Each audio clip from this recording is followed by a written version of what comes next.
படம் தொடங்குறதுக்கு முன்னாடியே இந்த திரைப்படத்தில் வரும் காட்சிகள் யாவும் கற்பனையேன்னு ஒரு டிஸ்க்ளைமர் கார்டு போடுறாங்க. அதுக்கப்புறம் வர்ற 15 நிமிஷமும் ஆடியன்ஸ் முகத்தில் ஈயாடாத அளவுக்கு பகீர் ரகம். இது அது இல்லைன்ற மோட்லேயே ஆடியன்ஸும் உட்காந்துட்டு இருந்தாங்க. சர்ச்சையின் மையப்புள்ளியாக மாறியிருக்கும் எம்ப்ரான் படத்தை பற்றி தான் பேசிகிட்டு இருக்கேன். பயப்படாதீங்க, இது மூவி ரிவ்யூ இல்லை, இது தந்தையின் பாட்காஸ்ட். வழங்குவதற்காக நான் பார்த்திபன். மிகப்பெரிய எதிர்பார்ப்புகளுக்கு மத்தியில் பிரம்மாண்ட பொருட்செலவில் உருவான எம்புரான் திரைப்படம் மலையாளம், தமிழ் உள்ளிட்ட 5 மொழிகளில் மிகப்பெரிய அளவில் வெளியீடும் செய்யப்பட்டது. தற்போதைய சூழலில் வெற்றிகரமாக ஓடிட்டு இருக்க இந்த திரைப்படம் 200 கோடிக்கும் மேலே வசூலும் பண்ணிட்டு இருக்கு.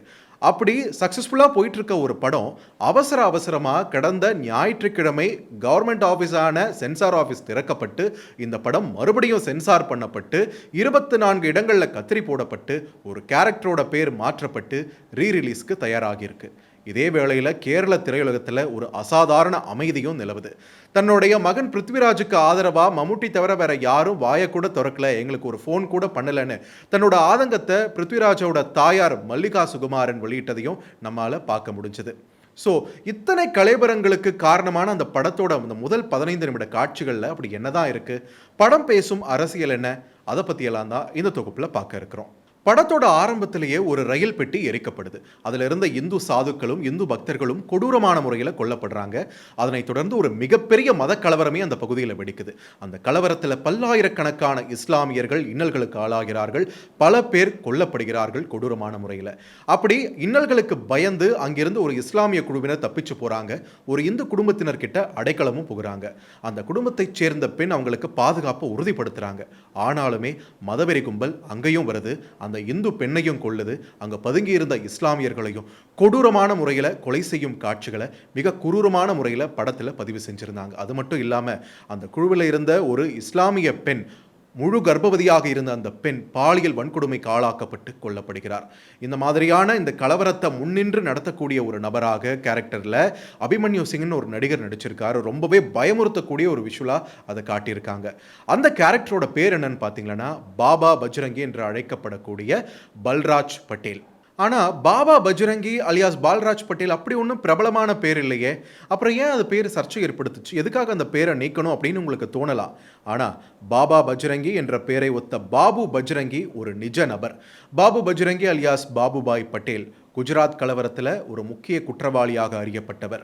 அவருக்கு ஆயுள் தண்டனை விதித்து நீதிமன்றமும் உத்தரவிட்டிருக்கிறது. இந்த ஆயுள் தண்டனை அனுபவிக்கும் போதே மருத்துவ காரணங்களுக்காக அவருக்கு பெயில் வழங்கப்பட்டது. மேலும் சர்ச்சையை உண்டாக்குச்சு. மத்திய அரசு மேலே விமர்சனங்கள்லாம் எழுப்பப்பட்டுச்சு. ஏன்னா குஜராத் கலவரத்தில் 97 இஸ்லாமியர்கள் கொல்லப்பட்டதற்கு காரணம் என்ற குற்றச்சாட்டு தான் அந்த பாபு பஜ்ரங்கி மேலே இருக்கு. ஸோ அவருடைய பேரை ஒத்து இந்த பேரை வச்சிருக்காங்க. அது மட்டும் இல்லாமல் 20 வருஷம் கழிச்சு அந்த பாபா பஜ்ரங்கி ஒரு மிகப்பெரிய அரசியல் தலைவராக மாறியிருக்கார். மத்திய ஆட்சியில் ஒரு முக்கிய பொறுப்பில் இருக்கக்கூடிய ஒரு அரசியல் தலைவராகவும் மாறியிருப்பதாகவும் படத்தில் காட்சி அமைப்புகள் இருக்கு. அது மட்டும் இல்லாம இந்த பாபா பஜ்ரங்கி ஒரு கொலைக்காரர், சமூக நல்லிணக்கத்திற்கு எதிரானவர், மதவெறி பிடித்தவர்னு எல்லாம் படத்தில் வசனங்கள் இருக்கு. இந்த மாதிரியான ஒரு நபர் அமைதி பூங்காவான கேரளா மேல இப்ப எதுக்கு கண்ணு வைக்கணும்? எதுக்காக இங்க என்ட்ரி கொடுக்க ஆசைப்படணும்? இந்த மாதிரியான வசனங்களும் படத்தில் இருக்கின்றன. அது மட்டும் இல்லாமல் ஒரு கட்டத்தில் கேரளாவில் இருக்கக்கூடிய ஒரு உள்ளூர் கட்சியோட பாபா பஜ்ரங்கியோட கட்சி கூட்டணி வைக்குது. அந்த உள்ளூர் கட்சியோட பொதுக்கூட்டத்திலேயே பாபா பஜ்ரங்கியோட கட்சி ஓவர்டேக் பண்ணுது. இந்த மாதிரியான காட்சிகளும் கூட படத்தில் இருக்கு. ஸோ இந்த படம் எங்க நடக்குது அப்படின்னு அவங்க சொல்லலை. அதாவது அந்த ரயில் எரிப்பு கோத்ரா சம்பவமான அவங்க சொல்லலை. மத கலவரம் நடக்கிறது குஜராத்லன்னு அவங்க சொல்லலை. பாதிக்கப்பட்ட அந்த கர்ப்பிணி பெண் பில்கிஸ் பானுன்னு அவங்க சொல்லலை. ஆனால் இது எல்லாமே ஆடியன்ஸ்க்கு புரிகிற மாதிரியாக காட்சி அமைப்புகள் இருந்திருக்கு. இது எல்லாம் தாண்டி படத்துக்கு முன்னாடி நன்றி குஜராத் அரசு, குஜராத் சுற்றுலாத்துறைன்னு ஒரு நேம் கார்டு வேற போட்டிருக்காங்க. இது வெந்த புண்ணுல வேல் பாய்ச்சுற மாதிரி இருக்குன்றது தான் இவங்களுடைய ஆதங்கத்துக்கு காரணமாகவும் அமைஞ்சிருக்கு. ஸோ இந்த படத்துக்கு ப்ரிவியூ ஷோன்னு ஒன்று வைக்கலைங்க. படத்தோட ஃபர்ஸ்ட் டே ஃபர்ஸ்ட் ஷோ முடிஞ்சுதான் எல்லாரோட ரெஸ்பான்ஸும் வெளியிட ஆரம்பிச்சுது. ப்ரிவியூ ஷோ வைக்கலன்னு உடனே படத்தில் ஏதோ பெரிய சர்ப்ரைஸ் ஃபேக்டர் இருக்குன்னு நினச்சாங்க. ஆனால் சர்ப்ரைஸ் யாருக்குன்றது முதல் காட்சிக்கு அப்புறம் தான் தெரிய வந்திருக்கு. அதன் பிறகு வெடித்தது தான் இந்த இத்தனை சர்ச்சைகளும். படத்தோட ஹீரோவான மோகன்லால் கேரளாவை பொறுத்த வரைக்கும் அங்கே இருக்கக்கூடிய எல்லா கட்சியினரோடும் நட்புடன் இருக்கக்கூடியவர், எந்த சர்ச்சையிலையும் சிக்காதவர். இன்ஃபேக்ட் இந்த படத்தை ரிலீஸ் ஆகிறதுக்கு முன்னாடி கேரள மாநில பாஜக தலைவர் ராஜீவ் சந்திரசேகர் இந்த படத்துக்கு வாழ்த்தும் தெரிவிச்சிருந்தார். ஆனால் படம் வெளியாகி இத்தனை சர்ச்சைகளுக்கு பிறகு அந்த படத்தை நான் பார்க்க போகிறதில்ல, ஆனால் கேட்ட விஷயங்கள்லாம் எனக்கு ரொம்ப ஆதங்கத்தை ஏற்படுத்துது, ரொம்ப டிசப்பாயிண்டிங்காக இருக்குன்னு கருத்து மட்டும் பதிவு செஞ்சிருந்தார். படம் ரிலீஸ் ஆன அன்னைக்கே ட்விட்டர் மாதிரியான சமூக வலைதள பக்கங்களில் படத்துக்கு எதிரான விமர்சனங்களை வலதுசாரி ஆதரவாளர்கள் முன்வைக்கக்கூடியதை நம்மளால் பார்க்க முடிஞ்சது.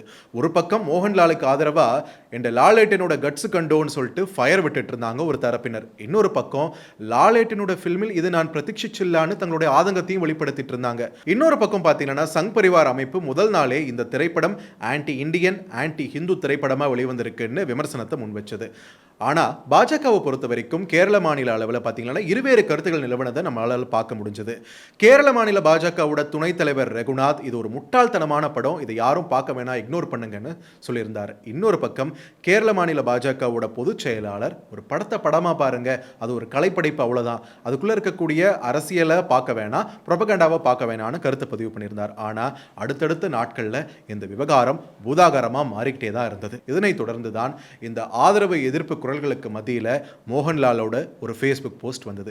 அதில் அவர் என்ன சொல்லியிருந்தார்னா, ஒரு நடிகனாக ஒரு கலைஞனாக எந்த ஒரு அரசியல் கட்சியையும் எந்த ஒரு சித்தாந்தத்தையும் தான் சாராதவன், அதனையும் மீறி அப்படி இது சிலரை புண்படுத்தியிருக்கு அப்படின்றத என்னால் பார்க்க முடியுது.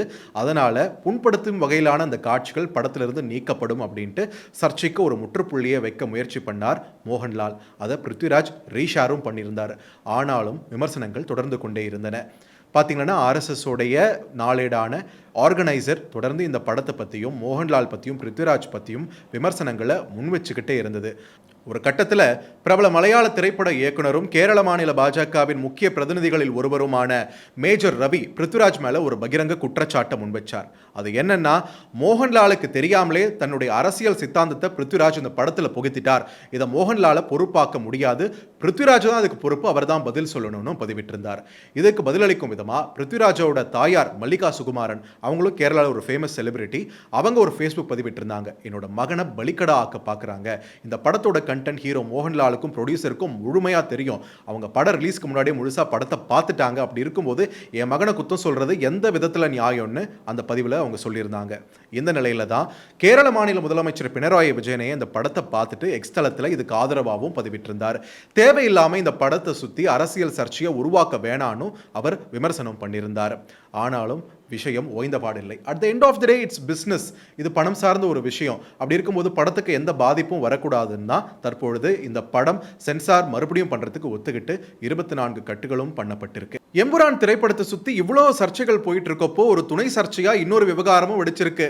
படத்தில் டேம் சம்பந்தமான சில வசனங்கள் இருக்கு. டேம் பாதுகாப்பா இல்லை, டேம் உடஞ்சிரும், டேம் உடஞ்சா பாது கேரளாவே மூழ்கிடும், 999 வருஷம் கான்ட்ராக்ட், இந்த மாதிரியான வசனங்கள்லாம் படத்தில் இருக்கு. எதை குறிக்குது? முல்லை பெரியாரை வச்சுதான் இப்படி ஒரு புரொபகண்டா வசனங்களை படத்தில் வச்சிருக்காங்கன்னு குற்றச்சாட்டை முன் வச்சு அந்த வசனங்களையும் நீக்கணும்னு தமிழகத்தில் சில அரசியல் கட்சிகள் இப்போ கோரிக்கை வைக்கக்கூடிய ஒரு சூழலையும் நம்மளால பார்க்க முடியுது.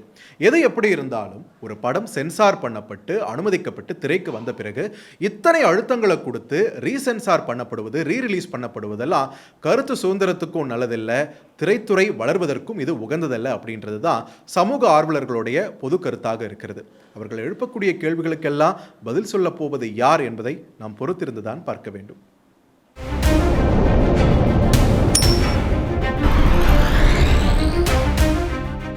உங்கள் தந்தி ஒன் தொலைக்காட்சியில் தெனாலிராமன் தினமும் மாலை 6 மணிக்கு காண தவறாதீர்கள்.